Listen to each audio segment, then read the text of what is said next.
Thanks, Anish. Quite simply, it is the rivalry that has defined college lacrosse. For the 13th time, Johns Hopkins and Syracuse meet in the postseason. The two winningest programs clash once again from Annapolis. And we welcome you to the NCAA Men's Lacrosse Championship presented by Northwestern Mutual. And this much we know. A team from the West will play for the championship on Memorial Day as Notre Dame and Denver have advanced. They will meet in a rematch on Saturday. Which two blue blood programs will join them on Broad Street? Our afternoon today begins with Hopkins and Syracuse, and then two teams who know each other very well, North Carolina against Maryland. Hello and welcome to Annapolis. I'm Eamon McEnany. Happy to be joined once again by Quint Kesselnick. Paul Carcaterra will join us from down on the field momentarily. Yankees, Red Sox, Alabama, Auburn, Cowboys, Steelers, whichever one you want to use. This is the rivalry. You played in it. What are the memories that are conjured up when you hear Hopkins, Syracuse, NCAA tournament? Two programs that have tremendous mutual respect, but also there's an edge here, kind of like the Cold War, kind of like the good guys and the bad guys. World-class players and big game hunters. You go to Johns Hopkins, you go to Syracuse to play in this game. It's all about dreams, and this is what you dream about when you're a 6-year-old. You didn't leave me any time to ask you who are the good guys or who are the bad guys. I got to go straight to the edge. Well, we got a lot of good guys in our edge, and let's start it with Kevin Rice, senior quarterback of the Syracuse offense, a Tewaaraton Final 5 candidate, ACC Offensive Player of the Year, really cerebral. And then Ryan Brown, 58 goals. That's the single season record at Johns Hopkins, and they've been playing lacrosse since 1888. For more on Ryan Brown, we go down to the field and bring in Paul Carcaterra. Well, Eamon, the NBA has Golden State's Steph Curry, who shoots with an effortless poetry in motion stroke. Lacrosse's version, well, that's Johns Hopkins Jr. Ryan Brown. His shooting versatility puts opposing goalies in a tough spot because there is no way to scout number 4's tendencies. His ability to change release points and shot location is unmatched in the college game. Right hand, left hand, inside out. Brown has mastered it all and can go anywhere with the rock on net. Expect him to find seams in the Q's defense and play tricks on goalie Bobby Wardwell. Despite 115 career goals, Dave Petromala says he can do more, attacking the cage and being more dynamic with the ball. The face-off game, as always, will be huge. Ben Williams has been a game changer for Syracuse. A trip to Philadelphia is on the line. Kennedy wins it forward and gets it to Holden Catoni, so the Blue Jays will go to work with the rock first. Tinney with it for Hopkins. Now Catoni through the box.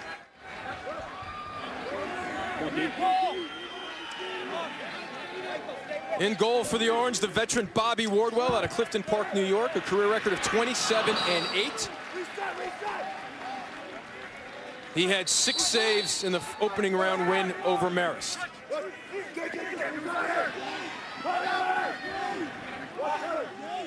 This is Wells Stanwyck being guarded by Jay McDermott.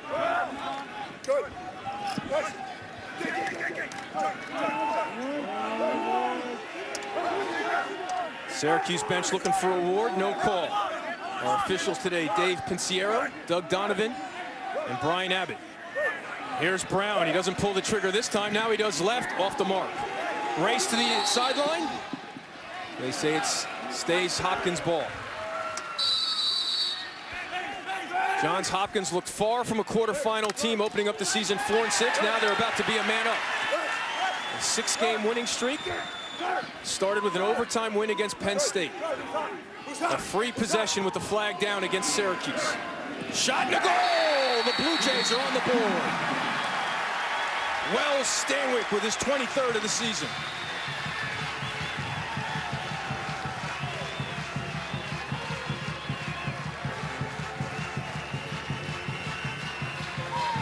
In those 6 wins, the offense has perked up. McDermott for a slash. Stanwyck knows the green light is on. It is a free possession, and he takes the ball aggressively up the right-handed side. Nice clear out. Look at him use his strength. Jump shot changes levels.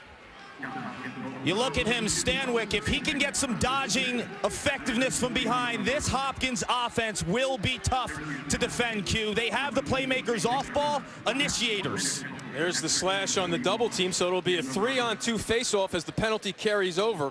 So John Desko now really needs Williams to win the face-off to himself and run some time off this penalty. It's Kennedy again. There's Williams winning the clamp. Now and Williams wins it. So a huge ground ball by Ben Williams. Save Schneider. Ground ball pickup by Kelly. So now we will get a look at the extra man unit for Johns Hopkins, which coming in, converting at 46.7%. Catoni with 11, and then the specialist, number 7, Patrick Frazier. The sniper up top has 9. He's on the field. Yeah, 7 in blue. He'll start inside, he'll peel out, and he's got an absolute cannon. Left-handed. He tried the hidden ball trick that worked last week. I'm lost. Wardwell wasn't put off the rebound. Frazier on cue. Good job by Mullins to go out and get a stick on that shot. 5 seconds left in the extra man.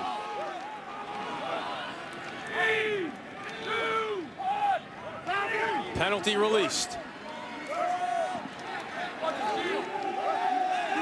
So now Frazier will come off. There's his shot. Crawley picks up the rebound.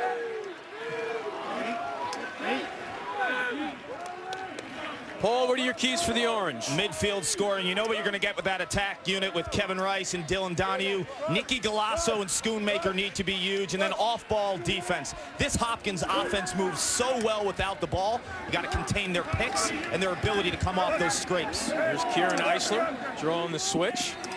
Now Brown being guarded by a short stick. Now they have Stanwyck being guarded by a short stick behind, and the defenders hung up. Stanwyck gets inside, goes in the crease. What's the call? Well, the officials have 2 different calls. Now here comes the push call. One official called in the crease, the other called push, so it'll stay Blue Jays ball. Left side of your screen, the toughest call. Stanwyck gets inside positions. Mullins, 11, gets him in the back. Now here's Shaq Stanwyck. He gets his hands free. Wardwell makes the save. He was ready for that one. Gets it over to Bobby Tate. Easy stop by Wardwell, coming in at 52%.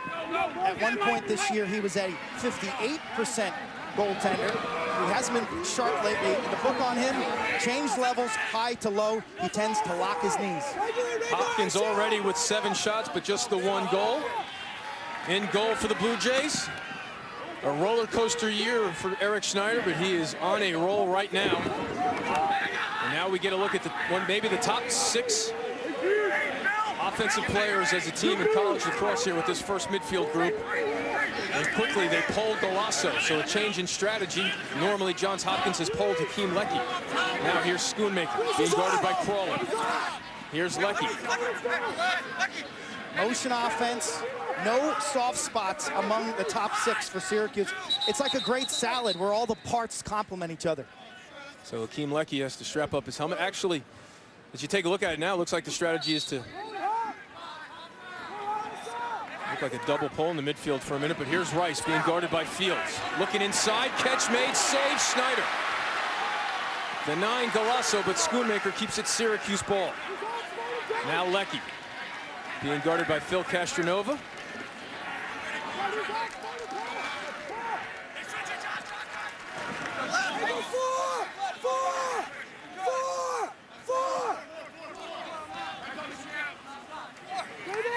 Rice, the offensive player of the year in the ACC.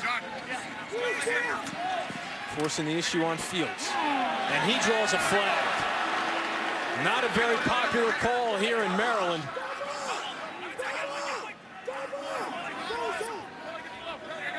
Now Donahue being guarded by the short stick. Gets underneath with the swim. Shoots it wide, but now we'll get the call. From up here, it looked like a nickel dimer, but there'll be a man down anyway. Dave Petramala is certainly not happy with it. Blue, 9-1, 1 minute, slash. Quite honestly, if you're Dave Petramala and they're going to call it this tight today, in the long run, that may actually help Johns Hopkins because their extra man unit is exceptional. But so is Syracuse. Yes, coming in at 49%. 49%. And the key, number 17, Dylan Donahue with 15 extra man goals. That's more than 26 of the 69 teams playing Division I lacrosse. We got the outside shooters that give that inside opportunity for 17 and white. Stotts, they leave alone. Now Donahue, goal line extended, one more. Here's one of those shooters, Schoonmaker. We are tied. Donahue's the headliner on the extra man, Eamon. But the reason the snipers outside, DeJoe, 12 and white, Schoonmaker, 77. These guys can stretch a defense and force you to play the perimeter. And if you spend too much time on Donahue inside, 77 comes to the party, Q.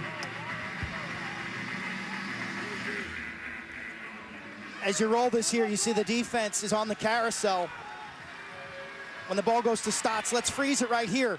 On the backside, you've got one defender, you've got another one in the middle. They've got to get on their horses and come near side, and then one more. And watch how they're late now as this plays out. You see the one player slant down to the crease. That's his responsibility, where someone has got to slide and rotate across the top. Hopkins not on the same page defensively, and it's basically a 3-on-2 on that side of the field. 56 career goal for the redshirt senior out of Portland, Oregon. Now Williams. Pellegrino comes up with it for the Blue Jays as Messina can't get the GB. Now here's Casanova in the open field. One more to Brown, the sharpshooter. Hits the pipe. He'd like to have that one back. That's usually money in the bank for the Blue Jays. His bread and butter is an overhand or three-quarter arm release that he yanks down to those low pipes. He mixes this up, left side of your screen. Watch him go high release, high location. Aim for the pipe, you hit the pipe. They're that precise. Tinney down the alley. Mullins looking to double, does not. Now Stanwyck as Mullins hung up. Shot, save, Wardwell. That one hurt. Ground ball for Young. 2 saves for Wardwell. If you look right now, Syracuse clearing the ball. This next defensive possession for Hopkins, don't expect to see Mike Pellegrino full strength. He limped to the sideline that last time on the field, Q. He came up with the ground ball, and then so we see Derek Kihembo, number 2, out there. They're not very deep with the poles to begin with, Quint. Now this is a defense dealing with the injury to Rob Enright. Game 4, season ender. Eddie Morris also out. So now Syracuse sends its second midfield group out there, headlined by number 22, Jordan Evans, who had 5 a week ago, but they pulled Barber. So now here's Evans. Let's see how much more confidence he's playing with as he attacks Joe Carlini. Highly touted recruit out of the Syracuse area.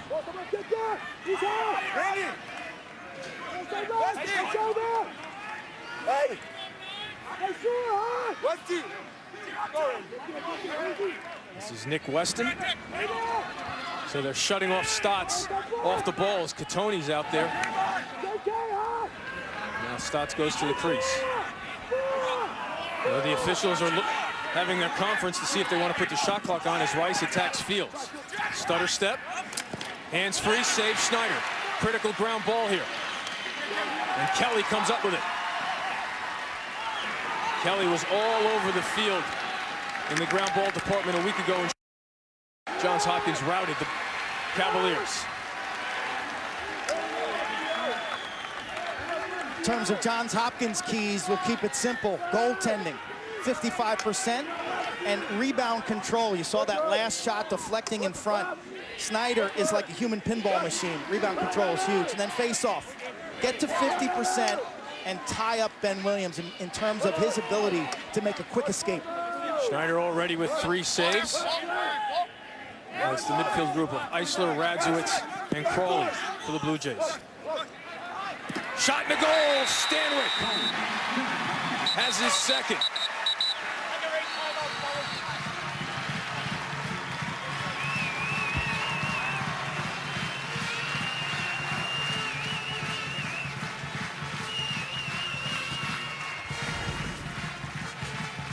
Radzewicz draws the double team. Stanwyck has a sliver of an angle. Hopkins behind two Stanwyck goals, up 2-1. Helmets, and you know, Coach Petromalo this week, very honest with us. There's some bad days, obviously. You know, the days where you just get hit by it, and you're never really going to fully get over it. No, and the impact differs from some members of the freshman class compared to a senior, as Jeremy was on campus for about 5 months. But this team has been through a lot. They've been extremely resilient. Pellegrino back out there as Moreland takes the face-off, and Pellegrino picks up the GB, but the wild pass ends up in a stick of a Stanwyck anyway as Shack comes up with it.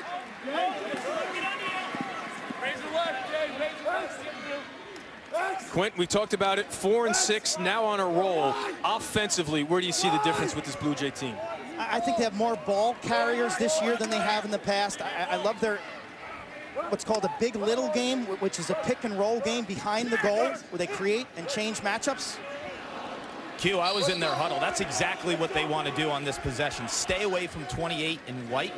They want to get the other guys behind the cage in regards to their matchups. Stanwyck, 32.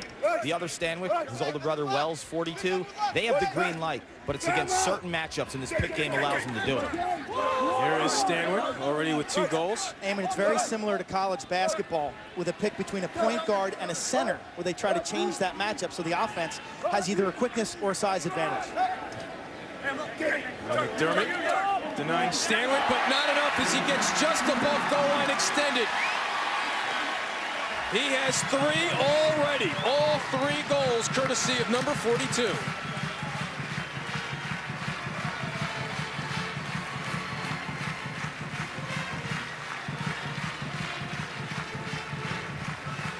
I haven't seen Stanwyck with this assertive attitude this season. Pressing the goal with strength and balance. Little inside roll. Once again, a terrific sharp angle shooter as Wardwell locks up. Stanwyck jams that ball down low. The green light is there, Q. In that huddle, Bobby Benson, offensive coordinator, told those guys, stay away from 28 in white. McCartney, stay away from 11 in white. Brandon Mullins. Everyone else, green light, get the pick game like you mentioned behind, allow them that space, and they're going after it. The green light is there. And there doesn't seem to be a double team from the Orange defense. Whistle against Mortland as he and Williams were tied up. It appears now the game plan is to use 2 against Ben Williams. Now Lecky.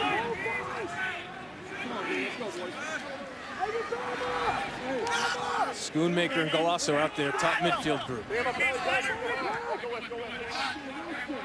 Ton of game experience in this midfield unit. Schoonmaker. That's Syracuse's only goal, being guarded by Carlini. Now Lecky. Gets his hands free, shoots high. Gets a pop late from Castronova. Lecky, last year a 12% shooter. This season, 30%. Right-handed with great quickness and speed. 8 in white. And here's Donahue being guarded by Nicky Schuler. See that shake and bake move, which is why so many teams are tempted to pull number 8 in white. He goes to Castronova again. Draws the quick slide. Up ahead to Galasso. He shoots. Saves Schneider. Kelly with another ground ball. If you're a Johns Hopkins fan, you have to like what you see from Eric Schneider right now. 4 saves. You mentioned the roller coaster. 43% when Johns Hopkins was 4 and 6. He's 60% since. But they get a turnover off the ride. Stotts to Rice. Blue Jays able to recover for now. First turnover of the game almost leads to a goal as Donahue hits the pipe. Now Lecky back on the field. These are the type of possessions that pay off later in the game. It's a hot, humid day. An extended offensive possession is like a body punch. And now you have Radzewicz on Donahue, which leads to matchups. Advantages for the cue. Stotts gets taken down, no call. Still now.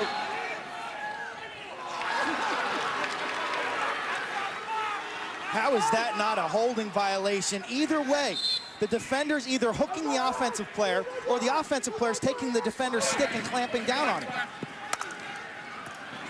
Pellegrino trying to stick with Rice.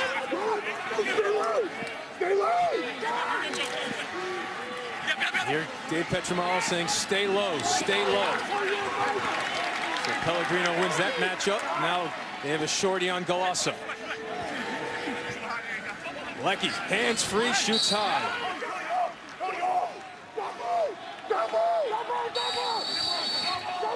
The possession continues. Looks like they're jumping into a zone off of the dead ball. That's a fatigue issue. Dave Petramalo maybe even thinking taking a timeout defensively, but they are in a zone. We have said throughout this season, you do not want to zone this Syracuse team. Carolina tried that in the ACC tournament. It did not work out. Now Galasso gets a great look, and it doesn't work here. Zone busters galore. Nicky Galasso putting together one of the great senior midi campaigns in all of college lacrosse. It's his 34th of the season. He's exploded this second half. You play him as a Dodger because of his offensive experience playing behind the cage as an attackman, but now he's got the range, Q. That zone, too condensed and a step late. I think the call was a timeout when that ball went out on the end line. You had 6 men on that Blue Jay defense who were gassed, and it showed. Galasso started his collegiate career at North Carolina, believed to be the first player to be first-team All-ACC at 2 separate schools. And now Williams. Moreland has a beat on it, but can't come up with it. Kicks it to Schuler, now transition. Here comes Moreland. They pick him up. Brown again. What a fake. Brown still has it. Save Wardwell. Everyone in the stadium thought Four was going to fire it, but Wardwell was ready for the fake. He has 5 saves, and we go to the other end.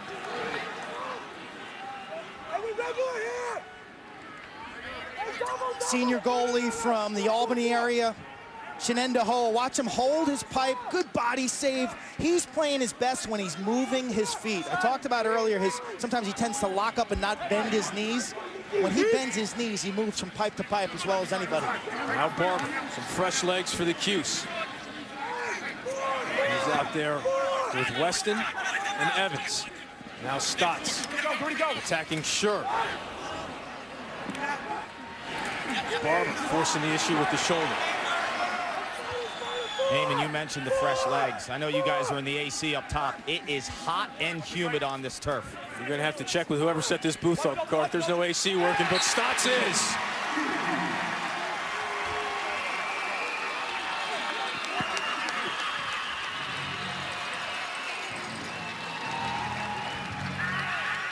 Six Nations, Ontario.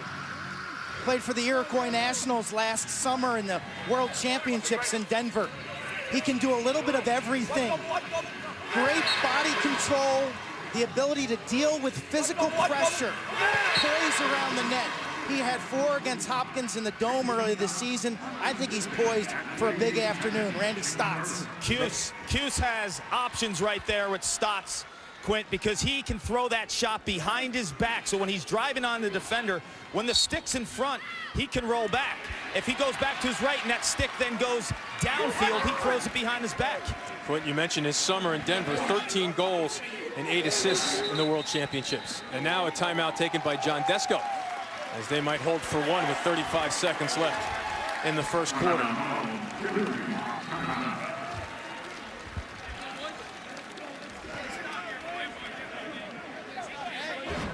Miggy and the Tigers clash with the Cards, led by Matt Carpenter. Baseball rules on ESPN. Tigers against Cardinals tonight at 8 p.m. on ESPN and watch ESPN. And images of the World Series, Tigers and Cardinals. And their meetings through the years as we try to listen in on John Desko in the Syracuse huddle. You know they're going to take off if they come through the ball. The first thing we do is get back. Let's use some time here and go zone regular. If not, we're all right. Do anything on the one switch or? No, look at. Hey, how about a center dodge switch? Yeah. I'll do it right away. All right, well, that'll be you down low, right? You got the pull, right? Yeah. You're gonna come off you. No doubt about it. I checked that they could come up some pressure here. I wouldn't do it. I'd get it around once it is. I wouldn't do this. I wouldn't do your dodge until it's about. Where's there? Tell me down too early. So tell me. Yeah, I'll run past you. Yeah, be ready for pressure. Be ready for any double. Be ready for the zone. Let's go, boys. Here we go, boys. Here we go. Bring it in. Ready. 1, 2, 3. Here we go. Let's check in with Paul. John Desko calls that timeout, Eamon. He's expecting Hopkins to go in the zone, and they'll get in their base zone offense. You saw on the last possession when they went to zone, Randy Stotts, you have Nicky Galasso, these outside shooters. If they go man, they're going to have an overload, Quentin. What they'll do there is put about 4 guys on one side of the field, have a playmaker ready to dodge, break a defense down, and make that slide long for Johns Hopkins. Yeah, that double team from Hopkins, and it appears like they want it to come from Galasso, 5 and White's man, where they're going to put him in the hot area, basically. They'll dodge at him, force his defender to make a move towards the ball carrier, and then pop the ball to 5 and White, Nicky Galasso. We also heard Kevin Donahue talk about when to go, when to start to make that move, and he told him to wait and be patient. Don't go right away. So they do indeed pull Galasso, and it looks like they come out in man. Now Stotts, so they force the switch. Now Leckie turns Castanova around and does not draw the flag. Excuse me. Now Stotts against Pellegrino with 15. Now you're just playing. Feeds. Donahue can't make the grab, but Schoonmaker recovers with 10. Galasso with 7. Tied up by Schuler. Looking to feed the crease. Here comes the double. Oh, and the pass almost goes into the goal, but the Hopkins defense comes up with the stop.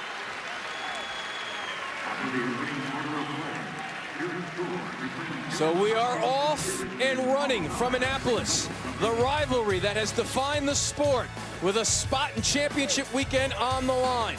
The veterans coming through for the Cuse. Wells Stanwyck doing damage for the Blue Jays.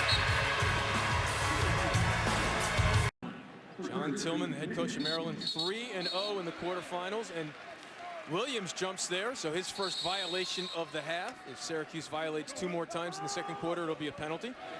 But now Tinney quickly attacking. Let's check in with Paul. Head coach Dave Petronella just told his defense, make sure you are turning your heads when you are not guarding the ball. The Syracuse offense moves relentlessly in that crease area and trying to get their playmakers to push the ball to the middle of the field. Now Stanwyck being guarded by McDermott. Over to Catoni. Catoni has the defense hung up. Up top feed. Shot. Save. Wardwell. Wow. What a stop. I mean, you talk about 7 yards, point blank, time and room, plant your feet, let it rip, change levels, low and away. Boom. The goalie matches up. This is a beautiful save. Talked about Wardwell moving his feet. His 6th save and his best. And Dave Petronella telling us this week that he scouts well. He knows the tendencies of opponent shooters maybe as well as any goalie in the country. Q, when you look at Wardwell, why does he give up less rebounds than Schneider? Softer hands, I think. You know, Schneider on many shots to his stick side is just not soft in his hands and his wrists. But the Orange turn it over, so it goes back the other way. And they go back to Catoni, Brown, and Tinney at the midfield. This is Wells Stanwyck having a big day so far. Gets it over to his brother Shaq.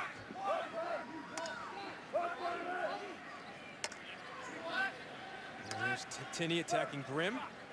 Gets his hands free, shoots high to high. The Blue Jays back on top. Down the stretch, someone needs to remind Joel Tinney that he is a freshman. He scored tons of big goals down the stretch, regular season game winner against Penn State. He's got ice in his veins, and he will attack. Quint, you mentioned more Dodgers on the Hopkins offense late in the season. Well, 55 has been the guy up top. Tinney is a strong left-hander. If you freeze it right here, as he dusts his man, you get some hot guys. Who's going to help defensively? Who's the double? You tell me. Syracuse got 3 guys who potentially could help out on Tinney. they all elect to stay home. No one goes. Tinney makes them pay. Freshman with a burst, pit bull type player with strong left-handed tendencies, but that's the second goal. Syracuse defense, a lack of communication. Paul mentioned the game winner against Penn State in overtime. Dave Petramala points to that as the turning point of the season. If you lose that game, you fall to 4-7. You start to question everything. That was the turning point, that along with the fourth quarter run against Maryland. Williams able to come up with it, gets popped. And now Dave Petramala with the timeout as Moreland comes up with the ground ball. And quickly, just like that, momentum on the side of the Blue Jays.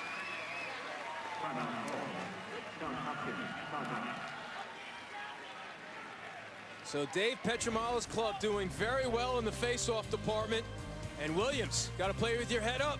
Gets popped by Ryan Brown. Blue Jay ball when we return to Annapolis.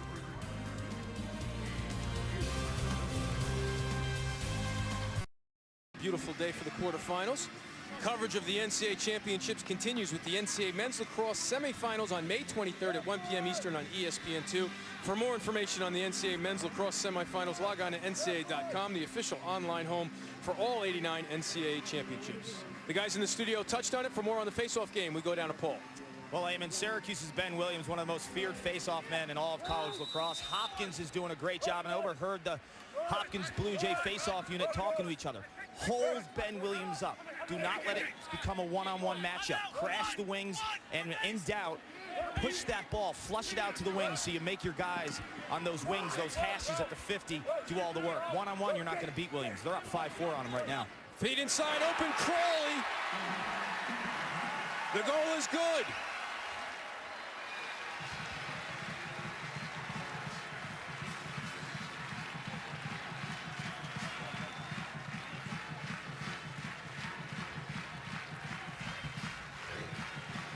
Crawley's been on fire the last 6 games.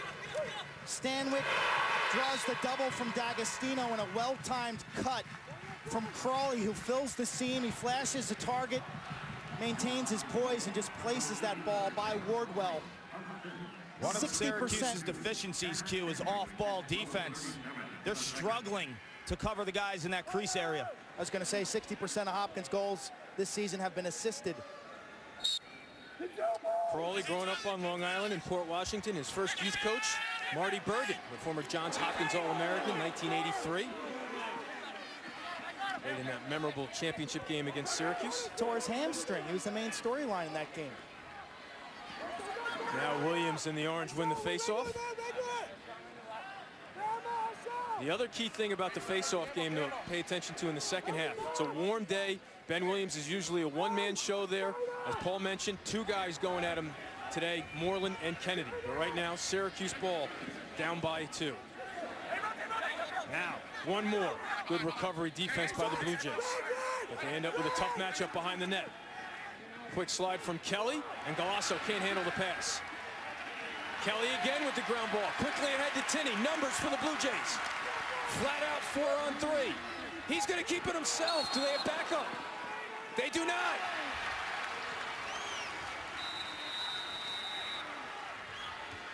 He was feeling it, but no one read that he was going to let it fly. So now we go the other way with Schoonmaker.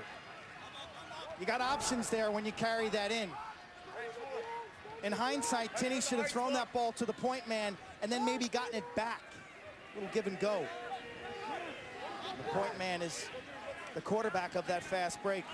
Now Leckie off the mark today. That's his 3rd shot. That's high. Paul, how's the attackman supposed to read that as far as backup? Or is that just not as big a concern as getting open? Those bottom 2 guys at the fast break, it's an L shape. Those bottom 2 guys, if they know that he's pulling up, and once he sets his feet, they have to run to the end line and be the first guy to the end line closest to the ball. They faked the double on Rice, but forced it out of his stick anyway. Now Schoonmaker being guarded by Carlino.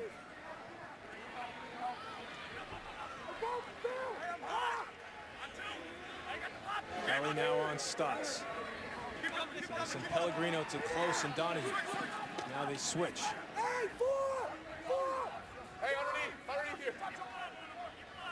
Stotts gets a step, gets inside, but shoots wide. See the strength there from Randy Stotts, 6'2", 202 pounds. Strong right-handed tendencies from 45 and White. Off the crease, Donahue. Rice to Donahue one more time. This is what makes Dylan Donahue one of the most feared inside players in college lacrosse. He only needs the ball in his stick for a millisecond, and he does an incredible job of understanding where the goalie is. So the left-handed cut by Donahue on the right-handed goalie Schneider. Look at the location on that shot, Q. Great out-of-bounds play. Freeze it right here. You've got the ball carrier, you've got the goal scorer. Watch this action this way with a little screen set by Stotts, and how these two players inside, little rub, defense switches, but you're late. We've seen that from Syracuse all season long, off out-of-bounds play, very similar to college basketball. Donahue with 48. First player to score a 40-plus goal season since Stephen Keogh back in 2009. 4 different goal scorers for the Orange. Moreland can't come up with it. Williams back in the play, and now Messina gets the ground ball for Syracuse. So Syracuse has won back-to-back faceoffs. They've won now 6 of the 11 faceoffs here in the first half.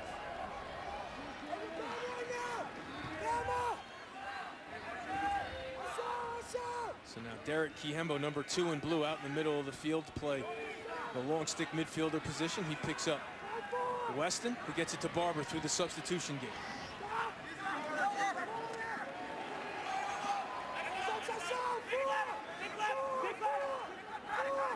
Rice goes away from the pick. Fields trying to tie him up.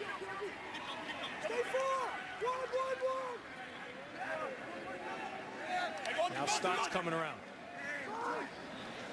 Bodies up the short stick, saves Schneider. The rebound though again. And Schuler with the ground ball. That's a big time stop on Randy Stotts. 6 saves for number 6. Stotts so dangerous on the corner. Left side of your screen. Anticipation as a goalie. You see that shooter drop the stick to his hip or below. From that range, you have to take chances. You have to take educated guesses. Schneider did that with his body and stick, and he was right. So now Brown. He's been quiet, courtesy of Mr. Wardwell. Now Tinney loses his man. What a move. Hands free again. Shot blocked. And now they have numbers. Grimm in the middle of the field. No one's going to catch him. He gets it to the point to Stotts. Saves Schneider.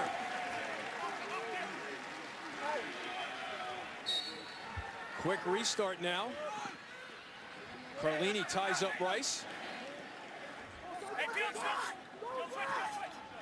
Eamon, right now you look at the third midfield for Syracuse entering the field. They do not use this unit much, but this is a different type of weather pattern right now. Storms in the air, it's really humid. They need these guys to give that first and second group some rest. That's DeJoe with the ball right now. Matt Lane, who he passes it to, and Ryan Simmons. So 16, 44, and 12 in White. Some fresh legs for John Desko with 8 minutes left in the second quarter. Quint, we say it every postseason. It begins in frigid temperatures with snow all over the field, and sometimes it ends in steam baths. I thought we saw that yesterday in the Albany-Notre Dame game. I thought the Irish played a ton of people, and I thought it paid off in that fourth quarter. And that could be the case here today. Now Donahue being guarded by the short stick. How quick are they to slide to Joe Carlini? Doesn't matter. The bullet. Simmons. We are tied. You got to mark this goal. If you're an Orange fan, you throw your third midfield out there. You choose some clock, you get a layup. Watch this pass from Dylan Donahue. The accuracy from 17 in White. It's just a little dart to the inside. Boom, it's right on the money. Q, there's someone up in central New York right now smiling. That's Roy Simmons Jr. Syracuse head coach, 6 national titles. That's his grandson right there, Ryan Simmons. Has huge upside, can shake and bake from the outside. You see what he's able to do inside in the finish.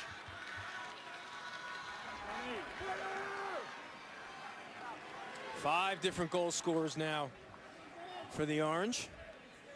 7:35 left to play in the half. Moreland against Williams. Moreland pushes it forward to Pellegrino. Pellegrino has a step. He has 3 already, so they slide to him. Good recovery by Mullins. Great angle play by 11 in white defensively. Well, Stanwyck, though, 42 in blue, needs to make a decision there. He's fading behind the goal, almost like he was in a backup responsibility. And Syracuse had one less offensive player to cover. So now Crawley on the invert, being guarded by Messina. Step down opportunity, there's Brown, but another save by Wardwell. 7 saves for Wardwell, and it was interesting talking to some people about this matchup. He had sort of slipped into the question mark territory for this game. Bobby Wardwell's play over the last 3 or 4 games has been below par for him, what it was prior. As I said earlier, he was a 58% save guy. It's dipped all the way down to 52%. Only had 5 saves against Hopkins in their first meeting, but he's sharp today. And you can obviously tell he watched a lot of film on Brown and went over that scouting report. Then does the onus go to Brown to change planes and change his game plan, or do you keep firing? Look, if I'm Ryan Brown, I stay with my bread and butter. Galasso through the substitution pattern, can't make the catch. He gets popped, and John Desko is livid. Look how far out onto the field John Desko is. He is stalking the officials. He's going to be lucky if he doesn't get teed up. He is stalking the officials as Galasso slow to get up. Wow. We have not seen John Desko that animated in the years we have been covering Syracuse lacrosse. He's 35 in blue. Was it late? That's certainly not high. Oh, yes it is. Helmet to helmet, my bad. More than 5 yards away from that ball. First angle looked like it was the shoulder, so Kelly certainly. But no flag. He should be out of the game. Oops, I didn't see it at all. You heard that conversation. He should be out of the game, and the referee admitted, at least one of them, that he didn't see it. There's 3, obviously. But a huge non-call here. And interesting to see Galasso the rest of the half and the rest of the game with under 6 to play. Syracuse polling. That's their long pole defender on Connor Reed, 16 in blue. Tinney and Holden Catoni have to start becoming more assertive and become dodging threats, Eamon. Reed is the distributor. He draws the slide and moves the ball. Now ground ball off the sloppy pass, and Stanwyck comes up with it. And now they make a call. Did they get the timeout? Wow. That's not going to be a popular call with the orange bench. Not a good sign when you're bailing your best attackman out to save possession. John Desko obviously still wants an explanation for the non-call on a play in the middle of the field seen by 3 officials.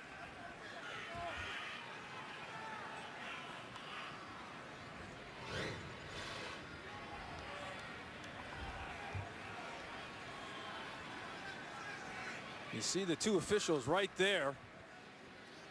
That's certainly helmet to helmet.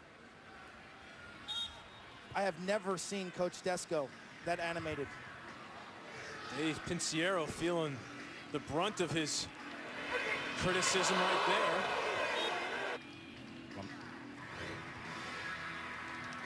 Coach Desko is livid. Quint, you obviously didn't play at Syracuse. You would have seen him at practice. He did that to me a few times when I wasn't following marching orders, but he went right after the refs again. He said that should have been 2 minutes to hit on Nicky Galasso. Blatant head-to-head, and no excuse for that guy not to be in the box. I was talking to Coach Desko yesterday about concussions. Obviously, head injuries serious, regardless of the sport. In lacrosse, we've gone out of our way now to protect the student athletes. But Syracuse has a, basically at Syracuse University, if you're diagnosed with 3 concussions at Syracuse, you're done as a lacrosse player, as a football player as well, or as an athlete at that university. So it is something that the Orange and their administration have approached proactively.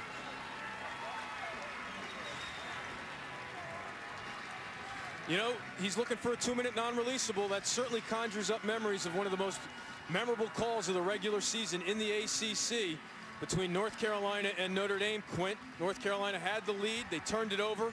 Here it is, Matt Cavanaugh attacking. And this is one of the huge calls that, you know, is it 2 minutes non-releasable? Is it late? Well, I'll tell you one thing, it's not as late, because the ball's at the goalie's feet. He's within 5 yards of a loose ball. Is it high? Yeah. I think this deserved a 1-minute non-releasable call, not the 2-minute non-releasable. The Irish made him pay, 3 extra man goals and the win. But that call sparked all sorts of debate in the sport. Are we getting too careful? And certainly there are those who think it was an overreaction to the fallout of the 3 players falling into the net. But it has not carried over there because they're letting them play here today. It really is astonishing, no call on that Golasso there. The hitter, safety is the onus of the hitter. And in Evan Connell's case, he's responsible for what happens to Kavanaugh and Kieran Burke. So I thought it should have been a 1-minute non-releasable, not a 2. So now Brown being guarded by a short stick, and this is the situation where Dave Petromalo said, be more assertive, and he is.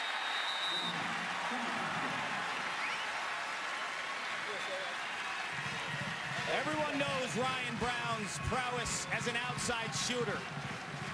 His dodging is taking his game to another level. Ohio State regular season decided to short stick him, put one of their non-close defenders on him. Again, a short stick on Ryan Brown again, accustomed to play against a long pole. One of the 4 defenders on the field with a 6-foot pole. He's going to eat up a short stick every time, Q. Ryan Brown, junior from Calvert Hall. As we take a look at a BioBlast on the junior, brought to you by Sector Spider ETFs. 36% shooter this season. He's taken over 163 shots prior to this game. That's more than 10 looks a game. That's a huge number. And again, single season record for goals, and the coach wants him to do more, but you see there why, because he can do more.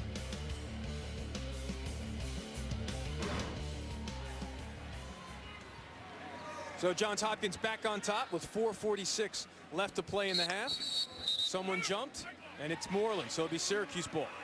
First violation of the half on the Blue Jays. Now does Golasso go out with this first group? He is ready indeed to go back out on the field, so a good sign. Good to see number 5 in white back out on the field.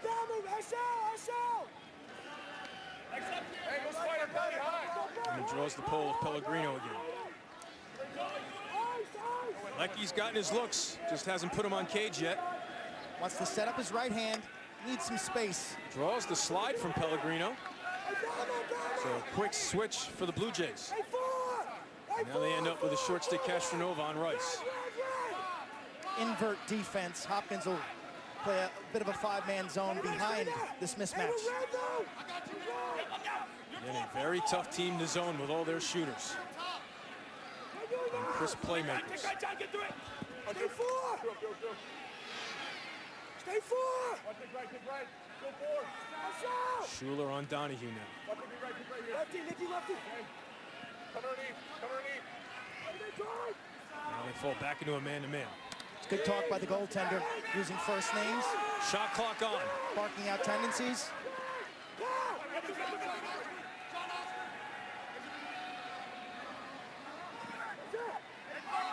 Schoonmaker down the alley. He gets his hands free. Saved by Schneider. That'll reset the shot clock. And it'll stay Syracuse ball. Not reset the shot clock, excuse me, wipe it off. Now Golasso gets underneath and scores. So obviously number 5 in white is fine.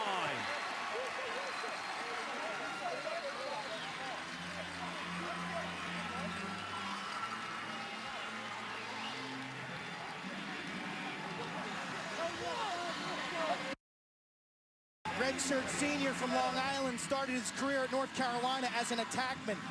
So he's versatile enough to dodge from behind the goal or on the wing. Hopkins defense all spread out. There's no support.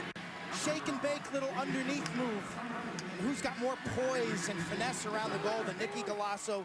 So good to see him explode and come back to his career form this year as a redshirt senior after a pretty rocky career, both physically and emotionally. ACC Rookie of the Year at North Carolina, then had health issues, never got to 100%. Maybe never really felt comfortable that far away from home on Long Island. Decided to transfer. And health issues continued, but now off the break. Look at that passing save, Schneider. Wow, mark that one down with 2:57 left to play, and it leads to a run out. Carlini Brown's going to get a look. If they get it to him, he keeps it himself, though. Now off the restart. It's the second time that the Hopkins ball carrier on a stone-cold 4-on-3 has shot the ball wide. You got Ryan Brown, 4 in blue, as your point man. He has a hammer.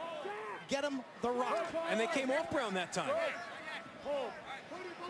Draw and dump. Know your role. Throw it to the goal scorers. Got to demand the ball, too, if you're Ryan Brown. You should be screaming at that guy, Q. Stanwyck off the pick. They knocked the player into the crease. Oh, that's not going to be a popular call with the Blue Jays. But it is a turnover. You hear one of the coaches say interference. What's the call there, Quint? D'Agostino ran into the pick player, and the pick player lost his balance and fell into the crease. 83 in white. Tight coverage. You got to choose a side there.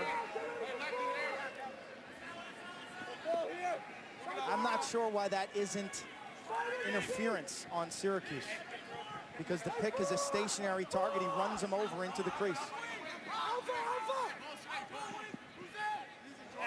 Now Evans being guarded by Castronova, a matchup of the double deuce. Looking inside, goes to the perimeter instead. Barber, nice pass diagonal, what a look. But Schneider gets a piece of it. Is he ready again? Yes, oh my. Standing on his tall here, 3 big saves. Rice can't put it in. Wow, what a flurry of action here. Now a slide inside, he can't stop that one. Rice to Donahue again. There's only so much you can ask of your senior goaltender. I think Eric Schneider playing his best lacrosse of the season, but Q, you mentioned earlier the rebounds of Schneider. It's a second, it's a third opportunity for this orange offense, and when you give guys like Donahue and Rice second and third chances, they are too smart. They will make you pay off of loose balls. Scoop and look is what they live by in the orange offense. Get the ball off the ground, look inside. First lead for Syracuse. I can't blame Schneider for standing on his head and giving up rebounds on those particular shots. Somewhere along the line, a defender's got to come up with a contested ground ball. But how about Donahue, his second goal? Rice, 3 assists. This orange attack as advertised. 24th game that Kevin Rice has picked up 3 or more assists. Johns Hopkins gets the face-off win, now trailing for the first time with the final minute. Out of timeouts. Do they hold for 1? Reed through the substitution box. Gets picked up by Grimm. So now Reed was a playmaker last week against the Cavaliers. He takes Grimm way out near midfield, but gives it up to Catoni.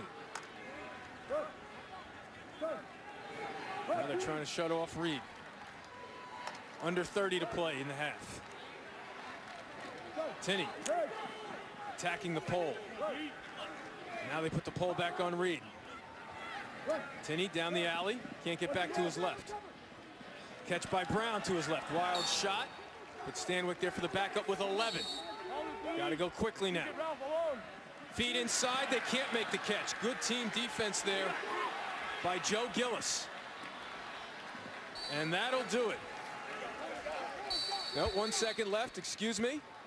And Brown was going to try to take advantage of it, but Wardwell makes another save. So a very physical and well-played first half. The Orange head to the locker room, up a goal. They have won 17 straight when leading at half. Let's check in with Paul. Coach.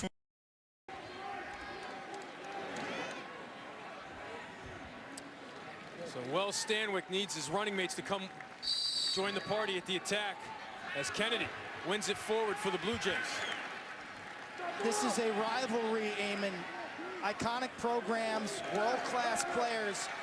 Schematics and making adjustments aren't what decides a Hopkins-Syracuse games. It's the great players at clutch time making the plays. Dave Petramala said it's two schools that care more about the sport, that have fans that care more about the sport than any other schools in college lacrosse. It's defined by big games and big moments. Now Reed with a full head of steam at McCartney. Down the alley, hands free, save Wardwell. Made it look easy. 9 saves now for the senior.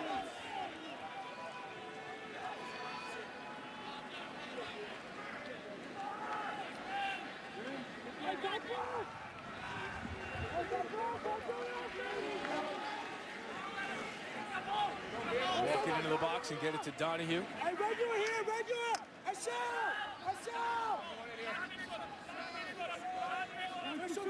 This first 6 for Syracuse starting to figure out the Blue Jays defense. Galasso in the middle of the field, pulled by Pellegrino. Now Leckie throws a quick slide from Kelly.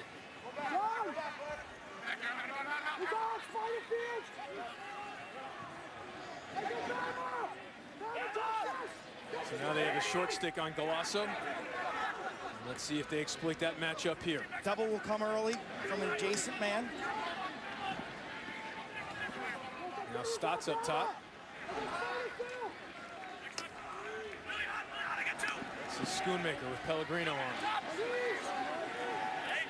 Schoonmaker gets inside, saves Schneider. And he grabs the rebound. He's got him, Carlini's got help in the middle of the field, but he keeps it himself. I like the move from Schoonmaker, who's the bigger man in that matchup with Pellegrino. And he makes it basically a fight in a phone booth. Bodying Pellegrino, getting inside, but Schneider has been terrific today. 10 saves. A Massapequa, New York product. Back in 2006, his older brother, Doc, helped lead UMass to championship weekend. Championship weekend that year in Philadelphia. Now Eric trying to do the same with Johns Hopkins.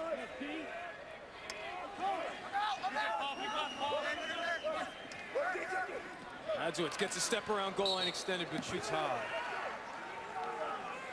The sophomore from Central New York, Cody Radzowitz, 8 goals this season, high percentage shooter at 44%. Stanwyck against Mullins. Shack on the cut, gets above goal line extended, and scores! Wardwell didn't see it. Stanwyck to Stanwyck, and we are tied.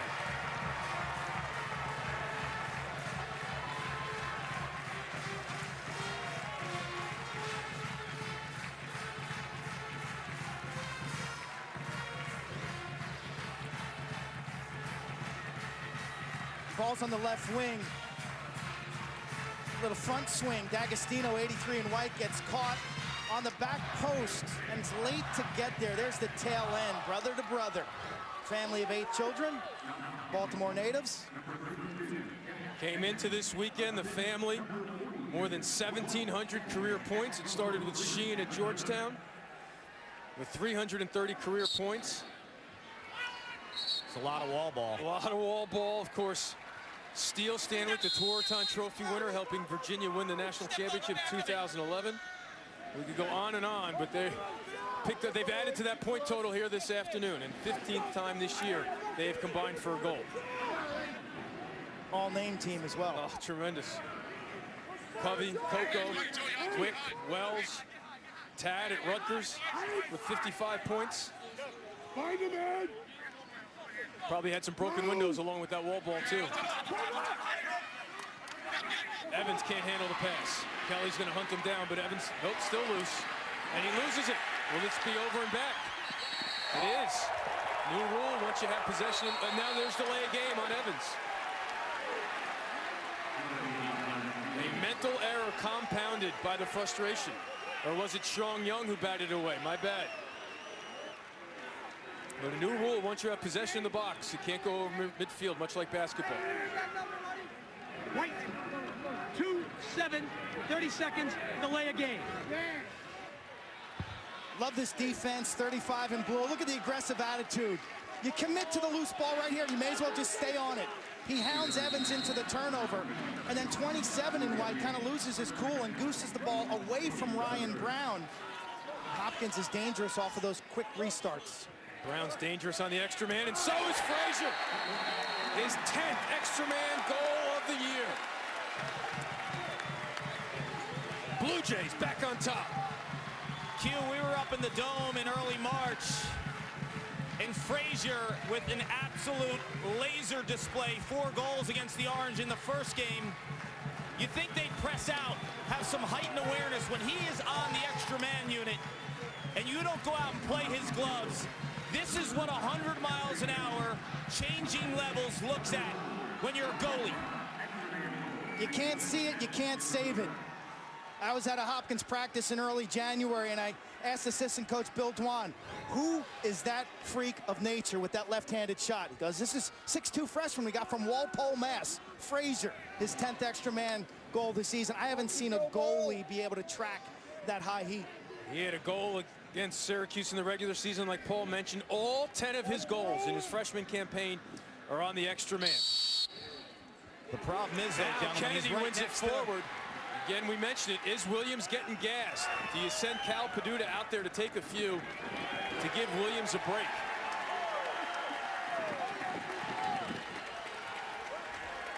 How quickly momentum can turn. Out of the locker room and firing. And again, you mark that extra man goal. There was started with a turnover and then a delay of game. 2 unforced errors by the Blue Jays. Come on, D. Tinney spins back to his left. Nice pass to Reed.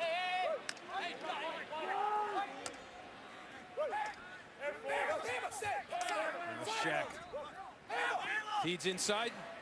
One more out to Wells. Zone D for Syracuse. Brown. Tough angle shot. With Shaq Stanwyck. And now they'll reset their D, aiming back into their man package. Kind of lost their bearings there. Now they're calling Bama. I think that's their zone call. Leland Rogers, the defense coordinator for the Orange. Low shot, save Wardwell. He saw that right off the stick. And he comes up with the loose change to start the clear. 10 saves for Wardwell.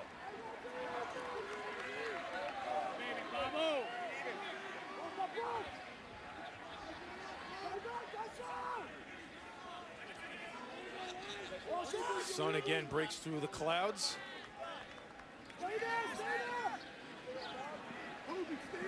Really humid. Yep, stamina and depth will be a factor as we go back and forth here. Brutal freezing winter, lack of spring, and we're right to summer for these athletes. This is a test. Lacrosse, a running game.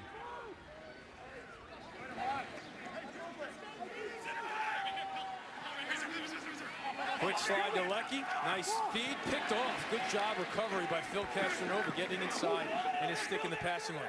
And now he's got to go guard Donahue.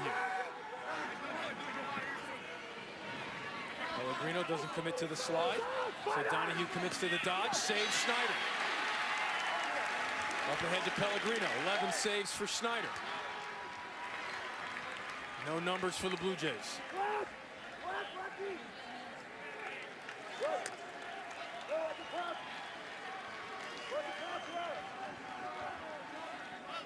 Left side of your screen, angle play. Just like a hockey goalie, a lacrosse goalie's got to take away that near post with body and stick, force the shooter to the far side, far post. Snyder moving his feet, seeing the ball. Amazing turnaround for him individually. As I said earlier, 43% at one point this season, 4-6 overall record. Last 6 games has been more than 60%. Coach Petromala saying one of the most enthusiastic goalies he's ever had. He said, look, we don't need that now. Just stop. Stop the shots. Be the leader of the defense.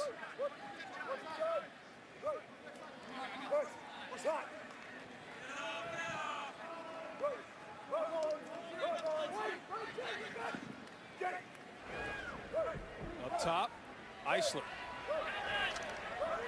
Draws the switch. It really looked like the rest were digging for the flag, but they were just getting out of the way. Now Radzewicz being guarded by Gillis. Forces the switch. Now Stanwyck being guarded by the short stick. Quick slide, feed to the crease, slam, dunk. That's why they call it execution. 3 straight from Hopkins to start the third.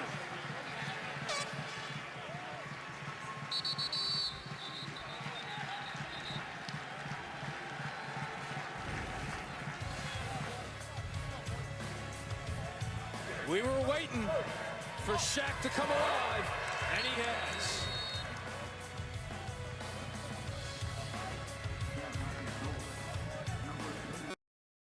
Yeah, Wells opened the scoring earlier today with 3 consecutive goals to give Hopkins a lead, and since then he's become a passer, really finding his brother Shaq, the highly recruited freshman, #1 recruit in the country from inside lacrosse.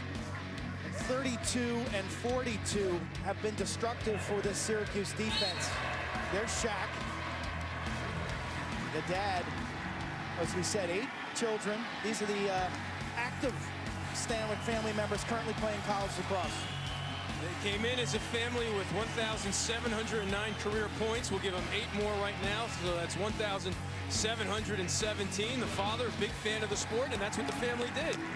He does.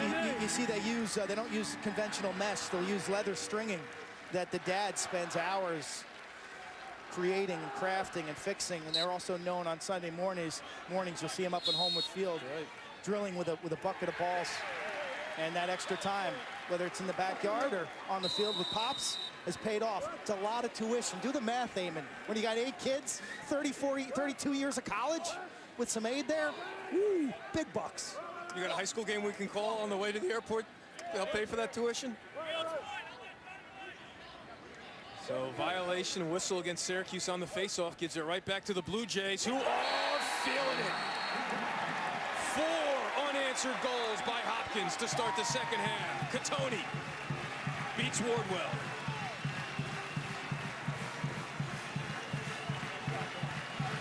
It all starts with the faceoff game.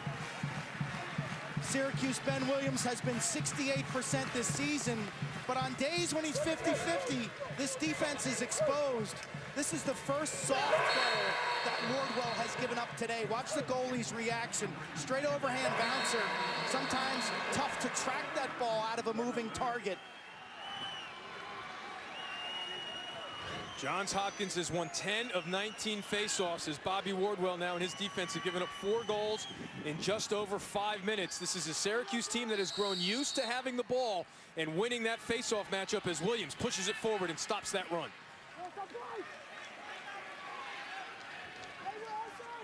This was similar to their win over Duke in the ACC championship, where they had to go back to how they've won in years past when they weren't dominant in the faceoff game. Yeah, they're going to need to be better in terms of their offensive efficiency, goals per possession, because those possessions not falling out of trees like Ben Williams did as a transfer from Holy Cross. It was Rice to Donahue to make it 7-6 late in the second quarter. That was Syracuse's first lead. So far here in the third, 4 straight by the Blue Jays, looking to pull off the upset. Donahue gets underneath and scores.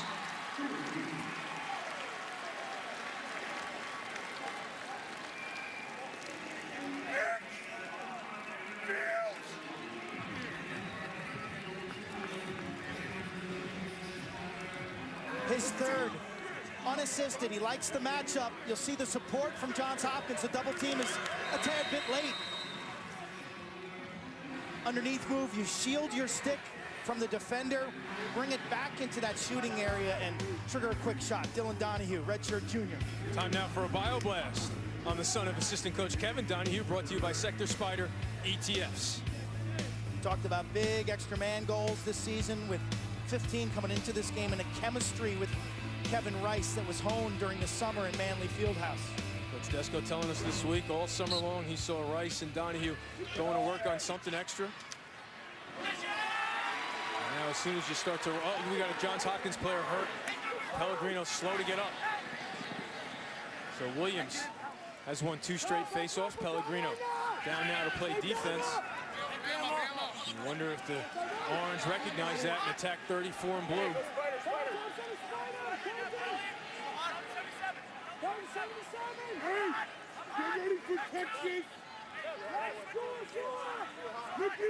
This will be followed by Carolina and Maryland.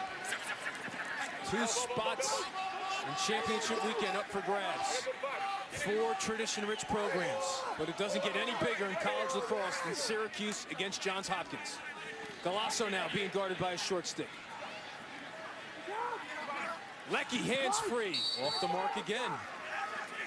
See all 6 Johns Hopkins defenders within a 8 or 9 yard radius of that goal, really packed in their man-to-man scheme. Galasso again being guarded by the short stick, draws the slide. Leckie loses it on the double. Kelly another ground ball. Here's Pellegrino. Galasso giving chase. Pellegrino's got 3 goals already this season, but Schoonmaker and Galasso end the transition. Now Reed on the re-dodge. Here comes Reed. Black actually shoots it wide.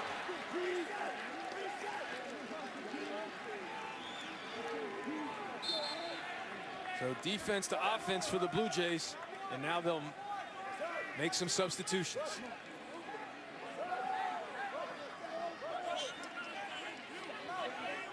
Here's Crawley being guarded by McCartney.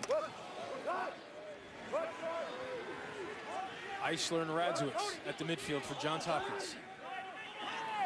They lead by 2 with under 4.5 to play. Dave Petramala 7-3 in his career in rematch games against teams he lost the first game to.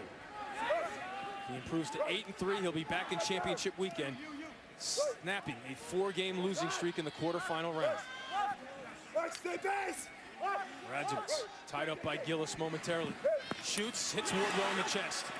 And Wardwell comes out and grabs the ground ball. 11 saves for Wardwell, and you heard that one up here. McCartney on the clear, gets it to Donahue. Heyman and Q, you mentioned the Heat down here.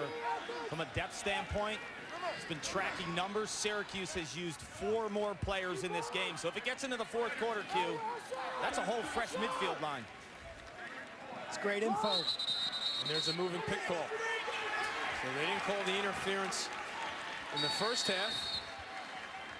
And D'Agostino pushed the Hopkins player into the crease, but they call it there. 7 turnovers for Syracuse. Left side of your screen.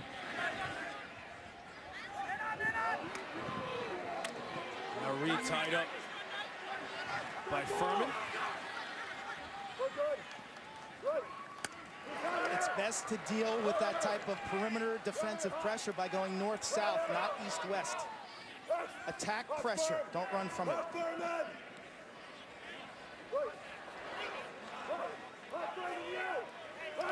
You know, along those lines of what Paul was talking about, the depth issue, if you're Dave Petramala and Coach Benson, do you play are you a little bit more methodical on the offensive end, forcing the refs maybe to put a timer on with the shot clock? Eamon, I was listening in on the last huddle. Bobby Benson said, guys, we're okay at 15-second possession. We're great when it gets to 45 in a minute. So look for the longer possessions than for the look inside on this Syracuse defense. There's Reed. And again, the parameters for the shot clock is supposed to be how we called it in the first half is how we're supposed to call it in the second half. Easy save, Wardwell. Not a lot of mustard on that shot by Catoni. And you wonder what the message from Coach Benson will be at the other end as it leads to a run-out opportunity for Furman in the orange. Quint, was that a good look by Catoni? No, a shot caught is the worst turnover in lacrosse. Blue Jays fortunate not to give up transition. 12 saves for Wardwell. Now they get Fields back on Rice. So let's check the matchups as Barber comes through. He's picked up by Pellegrino. Now Weston being guarded by Castronova. Gets it over to Evans. Evans had a big day a week ago, has been quiet. Had that critical turnover that led to the penalty. Now they switch. Schuler on Rice, Fields on Donahue. They go back now. And he gets underneath, gets dragged down, stopped by Schneider. Let's see what the call is. No call. So Schneider denies Rice.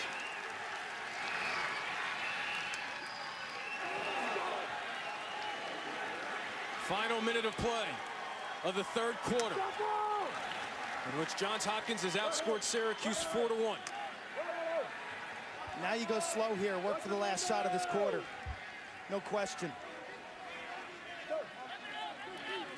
You know, the second midfield group last week against Virginia, they were strictly invert. That is, attacking from behind the goal. We haven't seen that from this group yet today. You'd have to think, Q, this will be all attack in this last possession. 32, 42, and 4. Stanwyck brothers and Ryan Brown. Those are their money guys. Obviously now they can hold for one at 20. Eisler. Now Shaq up top. Eisler with 10.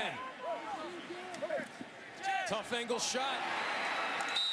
Now 5 seconds left. We're looking for Brown on an inside to out pop. Wells scores. Let's see. They say it's good for now. Did he beat the clock? Wardwell. Very. It's just sounded.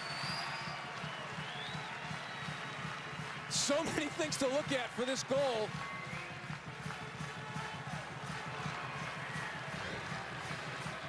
You see the clock.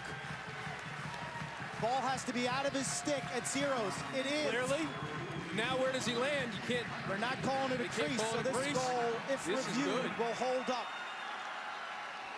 What a individual effort. Did he land on that crease line? They didn't make the initial call, so they can't overrule a crease. What they can look at here, Eamon, is the timing mechanism. Was the ball out of his stick before the clock went to zero, just like basketball? So for now, it looks like there's no conversation about it. A big third quarter for the Stanwyck family, a big third quarter for the Blue Jays. They're up by 3 heading into the 4th. Welcome back to Annapolis. For Syracuse fans, memories of Ryan Young feeding the crease in Foxborough at the end of the third quarter as Wells Stanwyck beats the clock, beats Brandon Mullins, and looks to avoid the crease. Officials looked at it, and the only thing they can look at is if the ball is out of his stick before the clock goes to zeros, it's a good goal. They cannot review whether this is a crease violation. He leaves his feet. Does that left elbow hit? I don't know. Hit the crease there. It's a tough angle. Both officials, and quite frankly, they've had a tough day. These officials have. So there should be 0.9 seconds on the clock, maybe a 1 second for a face-off to end the third quarter, yet we start the fourth quarter. I think even if you could review that crease call, you wouldn't have indisputable video evidence to overturn it. Maryland scored a goal with 1 second left at the end of the third quarter in the 2011 quarterfinal meeting up at Foxborough. Grant Catalino won that game for the Terps in overtime. But now, the Syracuse team that has lost 4 straight when trailing after 3 needs to rally. Kevin Rice and the veteran teammates echoed his sentiments earlier in this year after the loss to Bryant in the first round. He said it's championship or bust this year. This is a proud program. It is the #1 team in the country, not the #1 seed. Looking to get back to championship weekend. And it starts with Galasso being guarded by the short stick. Draws a quick slide from Pellegrino. Rice will take a shot and he'll score.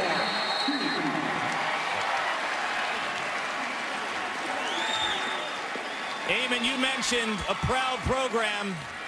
There's a lot of senior leadership on this Syracuse team. Don't expect them to go away quietly. 3 fifth-year seniors at the midfield, including this man right now, who's one of the best players in college lacrosse, and Nicky Galasso, #5, feeding the quarterback and undisputed leader of this offense, Kevin Rice, showing some range, known as a feeder, Q. A little bit of a late approach by 2 Hopkins defenders. Rice Baby, he's going to law school next year at Wake Forest. Brilliant student, and he has always been a player that I've loved to watch. He's so smart, great sense of timing, involves his teammates, true sportsman. Well, to go back to Paul saying if this Syracuse team is going to go away, I mean, they never go away. Kevin Corrigan last year called them the Terminator because you can't kill them. This ball game far from in the win column for the Blue Jays. The game, and everyone knows if you follow Syracuse lacrosse, this is their season. They're built for this year. Next year, they're losing an awful lot of talent on the offensive end. Guys like Kevin Rice, those 3 fifth-year senior midfielders. Championship or bust, because those leaders have not won the championship. And for the Blue Jays, they're looking to get back to championship weekend. They've dropped 4 straight in the quarters. Last championship weekend appearance for the Blue Jays, 2008. The Orange played for the national championship in 13, losing to Duke in Philadelphia. Now Stotts being guarded by Kelly.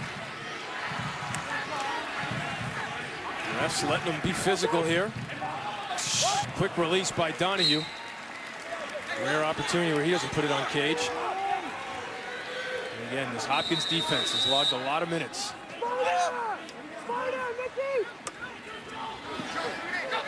Barber draws the slide and turns it over. Off the mark pass to Weston. 8th turnover of the game for the Cuse.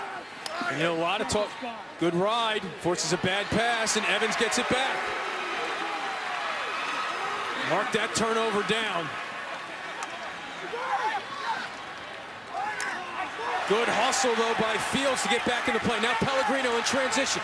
Has Carlini to his right. Gives it to Carlini. Gives it to Brown. Shot wide. They got it to 4. You're seeing on both sides some sloppiness, and I believe that that's tied to fatigue.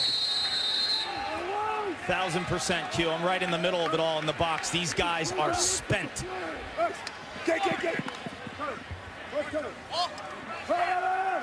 Will the offenses be able to take advantage? Tinney.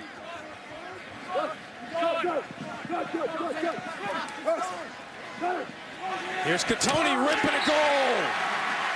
You didn't like the last shot. How do you like this one? 99 says.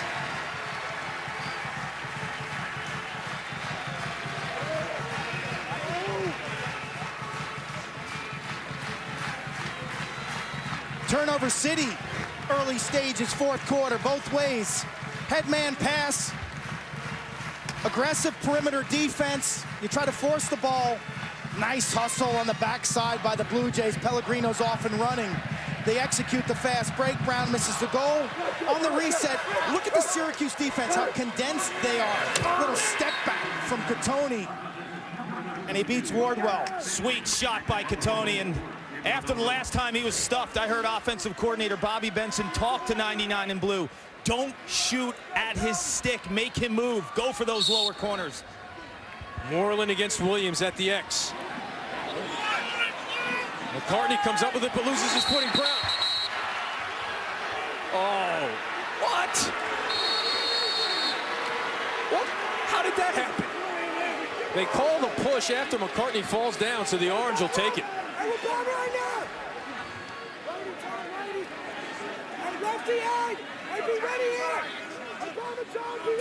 Fans wearing blue thought Brown had the ground ball. Fans wearing orange say absolutely there was a push inside.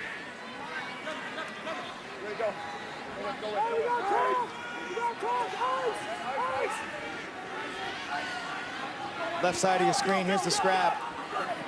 There's the push. But he comes up to his feet.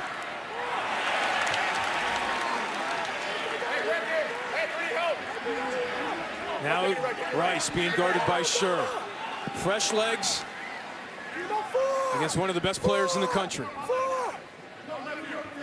And you see Black trying to shut off Donahue, but to no avail. Matchup advantage all over the place for the Orange.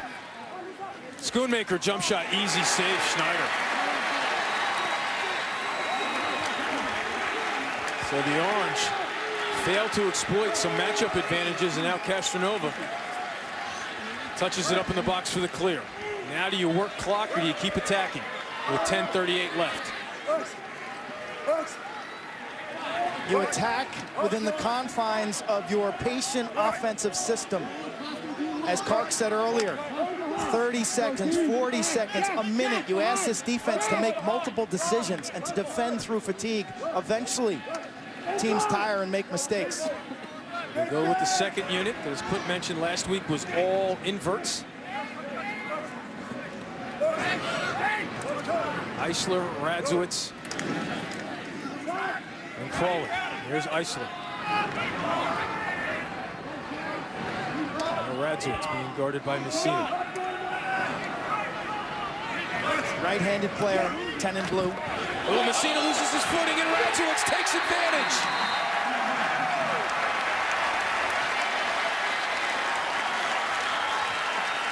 So the Manlius product makes it a 13-6 Johns Hopkins lead. Cody Radzowitz, you mentioned, Eamon, the inverting ability of the second midfield. Traditionally, you like to attack up top. These guys from behind, it's because of the experience. Cody Radzowitz was a high school attackman. He knows how to operate behind the cage and dominate the one-on-one short stick matchup. No angle, no problem. In the NCAA tournament, you typically see goals that are strung tight and defenders have to navigate over the netting. And that time the Syracuse defender caught at the point behind and trips through the air. Those nets are strung less tight, Eamon, and there's less to hop over. Paul, you know that well as a defender back there. Paul mentioned Radzowitz's high school career at Christian Brothers Academy in Syracuse. 326 career points. His high school coach, the former All-American defenseman for the Cuse, Rick Beardsley. So mixed emotions for the coach, I'm sure, right now. As his alma mater, down by 4. Leckie with his hands free. Schneider's seen it. Shot selection, not good. And now another run out for Carlini.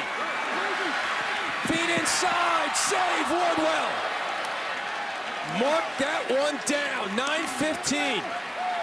A doorstep opportunity to go up by 5. And the Orange get it back. Is that the play that sparks a Cuse run that we've grown so accustomed to with this group?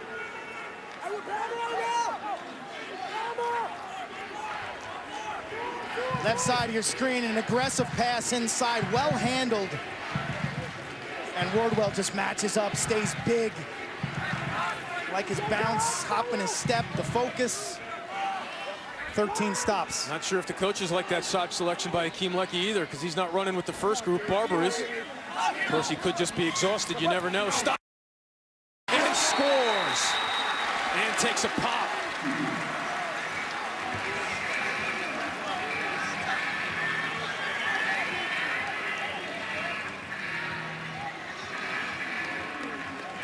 Eight and a half to go.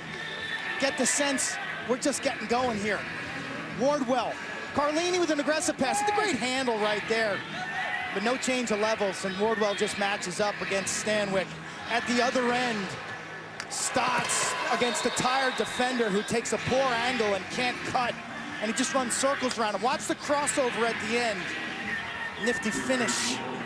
Q, a lot of guys would have shot that right away, not Randy Stotts. He is so smooth and patient around that crease area. He took another step, took another second to get a better look at the cage.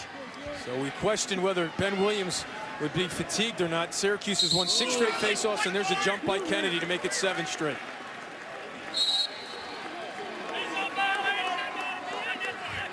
And you want to talk about depth and fresh legs, they go right back to the first midfield group.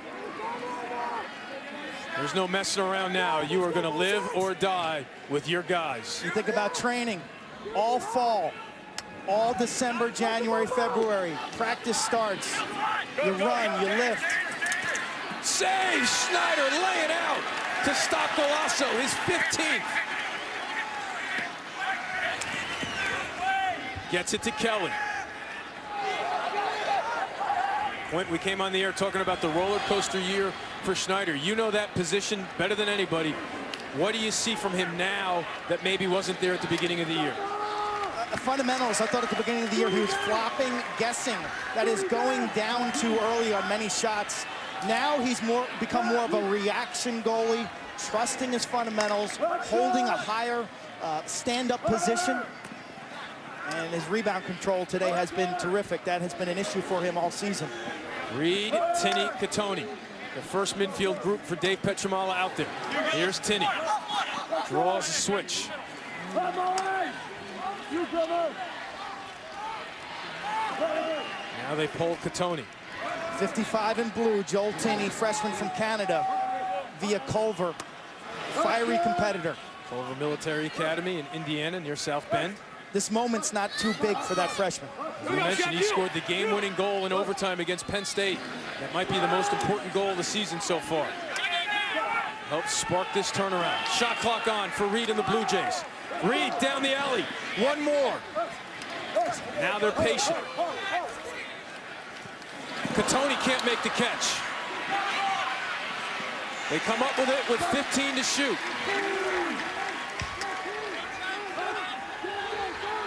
Now 10, no panic.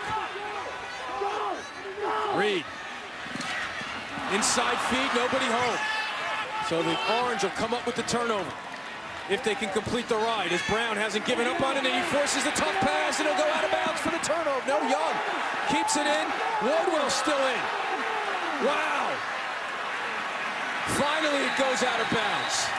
Do you take a timeout here, either one of these coaches? No timeout taken. This is a tired defensive unit out there with under 6 minutes to play for Syracuse. I think that's smart by Dave Petramala, Eamon. He knows these guys in white right now defensively are toast. You see the guys subbing through the box. On offense, 11 in blue, Kieran Eisler. He's fresh. No! And he beats his man. Save Wardwell with the chest. Mullins with one hand on the ground ball loses it. Still loose. This is what it's all about. The GBs, and it's still loose. Feet on the crease. Did he go in? Goal is good.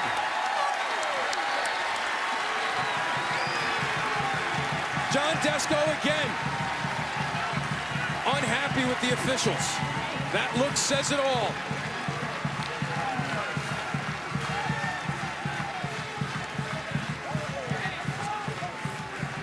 Second and third chances by the Blue Jays. Ground ball here. Young comes up with it. He's taken down. No call. Blue Jays pounce on the loose ball, jam it inside. A possession that wouldn't end for the Orange. Johns Hopkins 5 minutes and 34 seconds away from returning to championship weekend, and right now for Syracuse, failed clears being a big problem. There's a sign in the Hopkins locker room. It says, "Fatigue makes cowards of us all." Rumbling, bumbling, stumbling. A failed clear leads to a second chance opportunity. Now watch 27 in white garner this loose ball right there.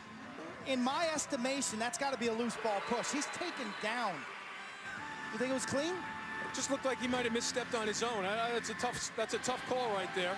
I could see your point, but on the replay, it looked like he was gonna. It was a check. It's a check that led to him falling down, which we've been trained to take as a call. That has been called for most of the season. Now, if Ben Williams ever wanted to win a faceoff, he's won 7 straight, but his offense needs the ball right now. Yeah. Still loose. McCartney can't come up with it. Schoonmaker can't come up with it. Now McCartney does. And again, it's going to be Leckie, Galasso, and Schoonmaker.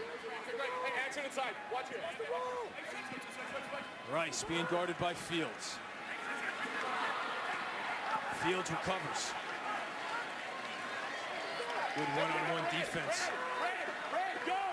Now he doubles Stotts. Ball still in play. Step down opportunity for Schoonmaker. And it hits the crossbar. 4:52 left to play. Donahue gets underneath and he can't bury it. Rice closer to the ball, when and where.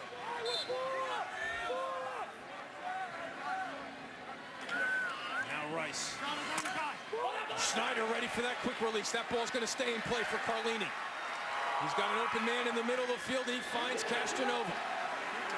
Leckie, Schoonmaker giving chase like their careers are on the line, because they are, and Dave Petramala gets the timeout with 4:25 left to play. They got a look from Schoonmaker.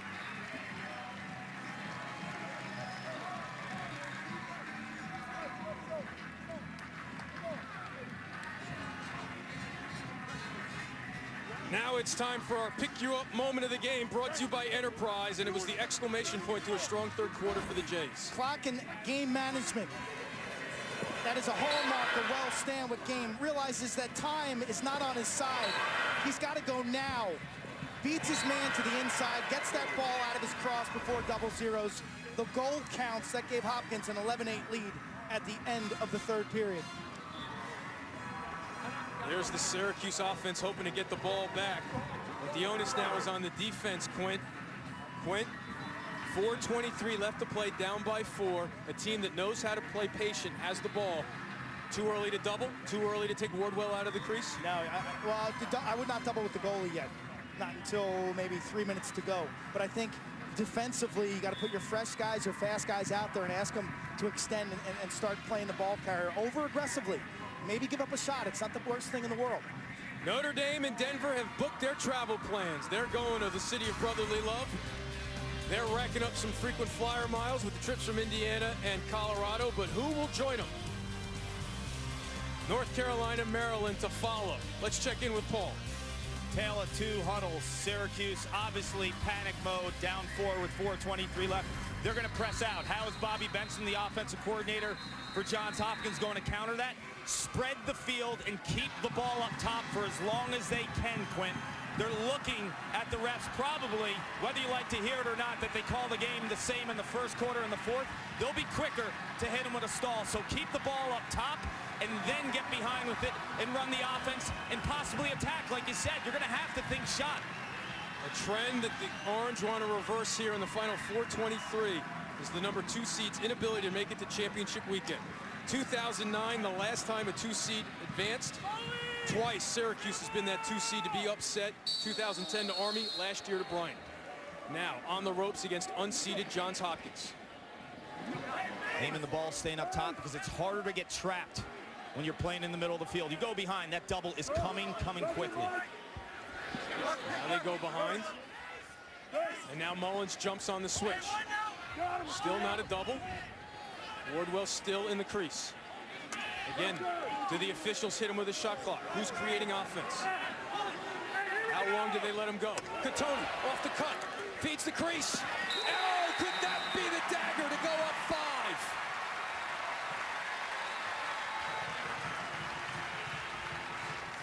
5? Last time Johns Hopkins was at championship weekend 2008. The great Paul Rabel, his senior year.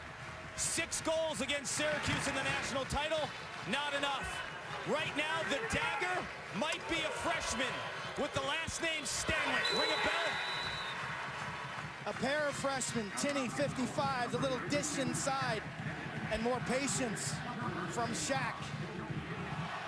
The freshmen have really revitalized this program, as we see. Shaq's older brother, Steele.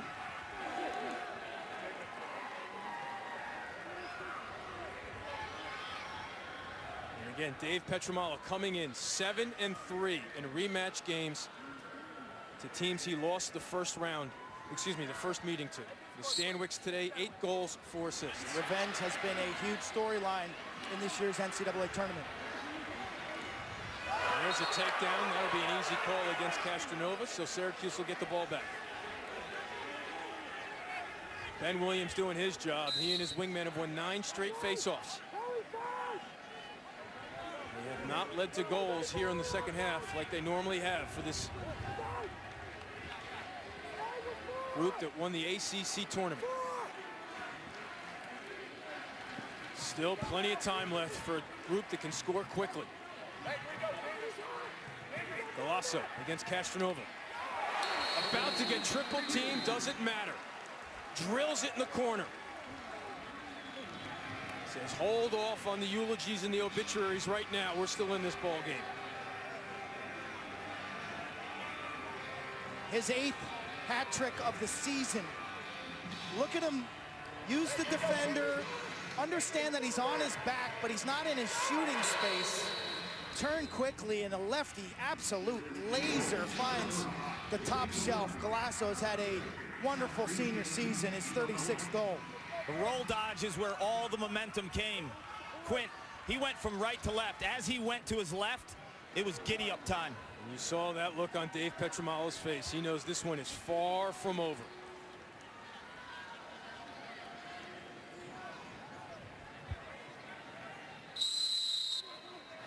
Moreland against Williams now. Moreland sends it back. D'Agostino 2 poles out there for the Orange. Now there's a push. They're letting them play right now. And Syracuse gets it back. How quickly do you have to attack? Down by 4 with under 3 to play. Stotts wheels back, scores. Here we go.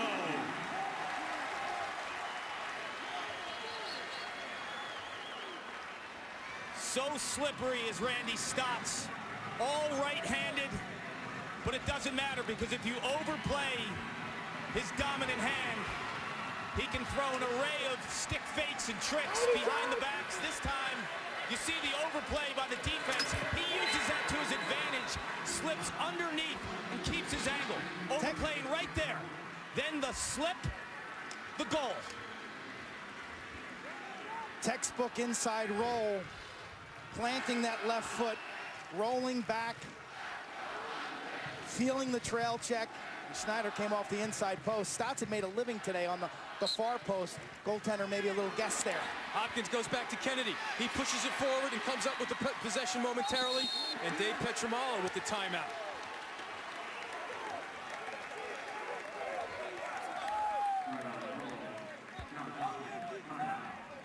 Dave Petramala, you see, still worried, still upset that there was no push call on the previous face-off. And the ground ball that led to the Stotts goal. Coverage of the NCAA championships continues with the NCAA men's lacrosse semifinals on May 23rd at 1 p.m. Eastern on ESPN2. For more information on the NCAA men's lacrosse semifinals, log on to NCAA.com, the official online home for all 89 NCAA championships. This is the NCAA Men's Lacrosse Championship presented by Northwestern Mutual. Whatever you want to call it. Red Sox, Yankees, Lakers, Celtics, Cowboys, Steelers. Once again, Quint, Syracuse, Johns Hopkins, not disappointing the fans. 5 times these two teams have met on Memorial Day. 20 championships between the two schools. Expectations, the highest standards, mutual respect. The ACC champs this year against the Big Ten champs in the 54th meeting in a series that in the 80s really defined this sport. Let's check in with Paul. Dave Petramala right now not concerned with the offensive possession. He's looking forward right now. Talking to his defense in that last huddle, said, guys, stick to the basics, tendencies. How is number 5, Nicky Galasso, scoring a left-handed goal? He never shoots the ball right-handed. How is Stotts? How do we not have a slide and a double team to Stotts when he gets to that location? He knows that Syracuse will go after these guys hard. It's all about keeping it simple defensively. How about offensively now with the ball after the timeout that they are now out of? Run to victory. Spread the field, but always maintain field balance. What I mean by that is make sure you have some midfielders top of the box, up near that big N here at Navy Marine Corps Stadium. So when you do, if you do turn it over, Syracuse doesn't have an easy run out. So maintain field balance, run to victory with confidence, spread the field, and taste it. Starts with Wells Stanwyck. They're aggressively on the ball with Mullins. Of course, now the officials will play a role here. As the net is empty, so they're going to double the ball right away with almost 2.5 minutes left to play. The net is wide open and it forces a tough pass. Will it stay in bounds for Brown? It does. Wardwell, look how far out Wardwell is. They're letting him play again. It's still in play. Still in bounds. Wardwell can't come up with it. Young shovels it ahead to Barber, who can't make the grab. What a hustle play by Barber, but Tinney's going to handle it. Again, the net is wide open. But they're content to work clock. Wardwell, nowhere near the crease. Johns Hopkins out of timeout. Ryan Brown's going to shoot and score. Now again with Ben Williams, that's part of the strategy because you're going to most likely get the ball back, but you're going to get it back down 4. And Wardwell is gassed.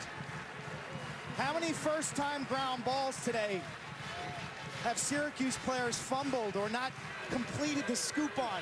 This, again, is a second or third chance offensive opportunity with a defense that is 100% toast and gassed.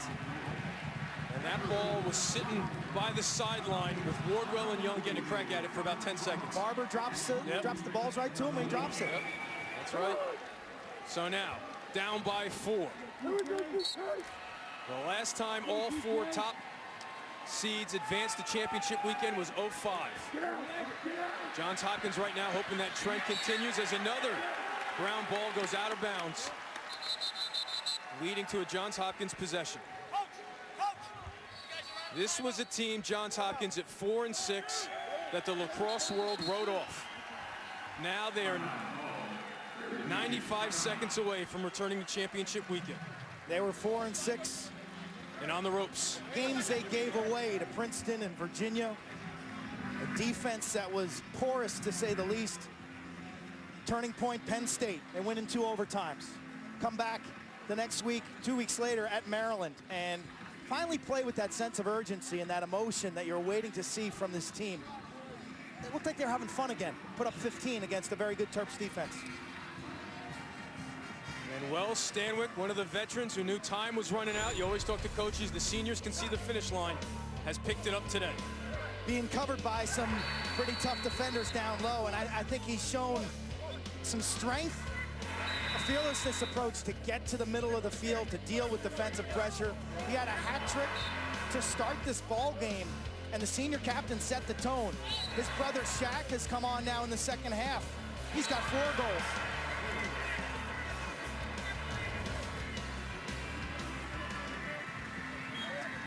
Wells Stanwyck playing his final games at Johns Hopkins, saw his brother go to championship weekend and win it all in 2011 in their hometown of Baltimore. He is our Capital One player of the game. 4 goals, 2 assists, a consistent season. What a moment this must be to have an afternoon like this with your brother. And now, looking to bring Johns Hopkins all the way back to championship weekend. And the crowd sensing the moment too. They lost to Syracuse 13-10 in the regular season. This was a team, as we mentioned, at 4-6 that looked nothing like a Final Four team. Now, it's in the stick of Tinney. 6 years without a Final Four. To some, it feels like decades in Baltimore. 4 straight losses in the quarterfinal round. 1 here on this field to Maryland. Denver up at Hempstead. Last year to Duke. Virginia loss.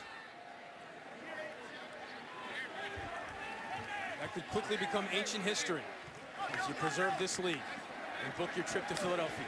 Net again empty. Delayed substitution on Johns Hopkins. Syracuse ball.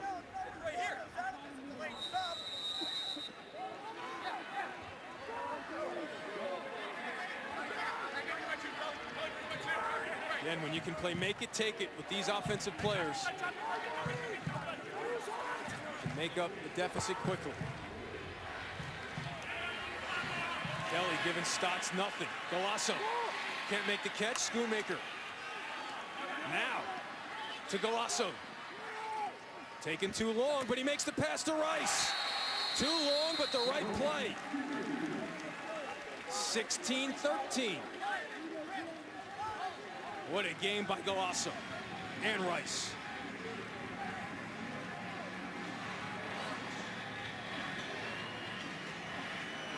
Motion offense. This team has shared the ball really well. Golasso will catch this ball from Schoonmaker and really had thoughts about ripping it, but sees the over-aggressive approach, draws 2, and Rice positions himself as we go forward to a huge face-off. Can you win 3 in 56 seconds? Interestingly enough, they go with 2 poles. The ground ball more important than creating offense off the face-off wing. If you're Hopkins, think defensively here. The draw man wants to slide down the line. So Williams pops it forward. But he overruns the ground ball. D'Agostino does not. Now Syracuse has a timeout left.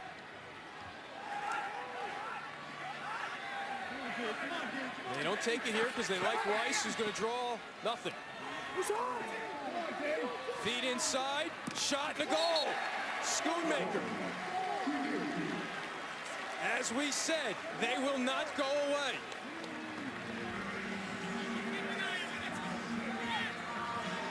"34 seconds left. 2 face-off wins in 34 seconds, feasible. Here's the win. I was surprised that Williams able to pinch and pop this out the front side, and no one from Hopkins is in the hole. Blue Jays fortunate that Williams didn't scoop that up cleanly.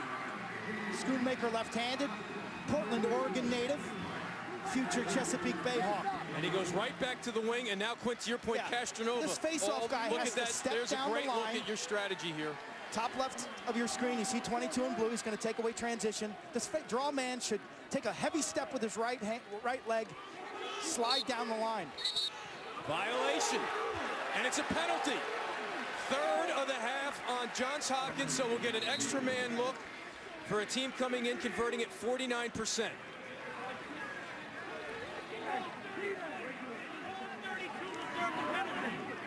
In home 32. Blue, 3, 2, 30 seconds. Third face-off violation of the half. Sorry. Oh, just a flinch. And then this big-time jump.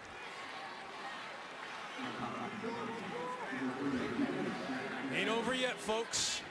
Again, Donahue, 15 extra man goals coming into this one.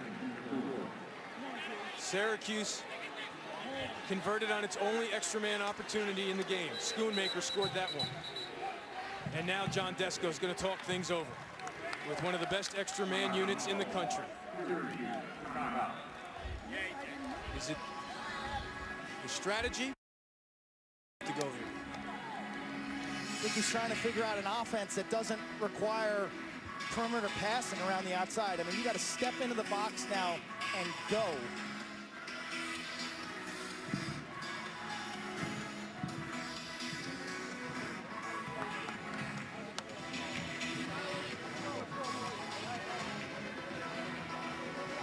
In 2013, they made it to the championship game before losing to Duke. Last year, upset by Bryant.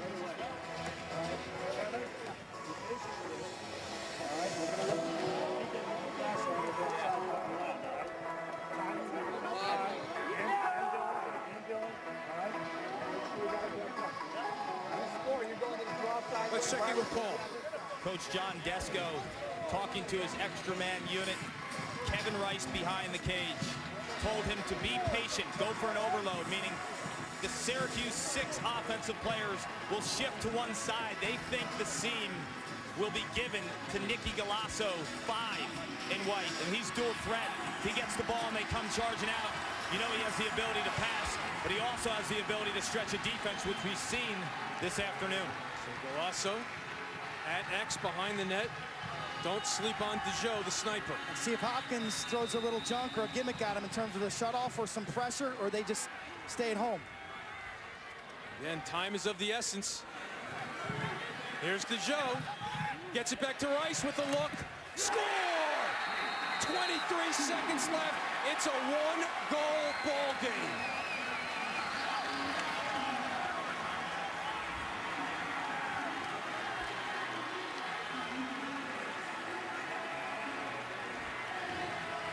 Watch 36 in blue. Up top. He's in good shape right here. The defender, though, sags too much, and Rice capitalizes. Nice little hop step. Changing levels, stick side low. Emotion everywhere.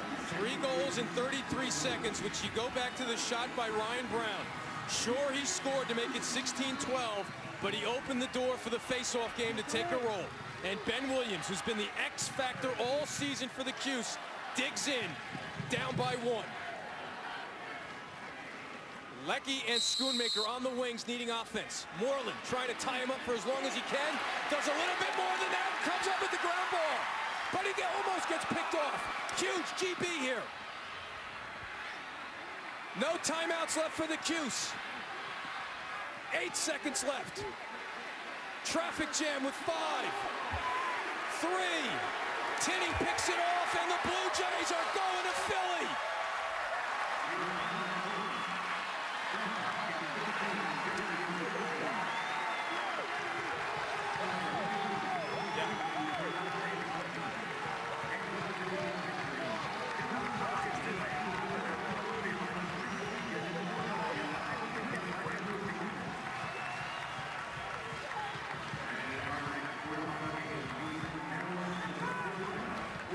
Let's go down to Paul, who's with Coach Petramalo. Coach, you were up by 4 goals with just a couple minutes left. They cut it to 1 goal. Describe the emotions in the last couple minutes of that game. You know what? That's why Syracuse is a true champion. You know, they get down 4 and they're never out of it. And give our kids credit. They battled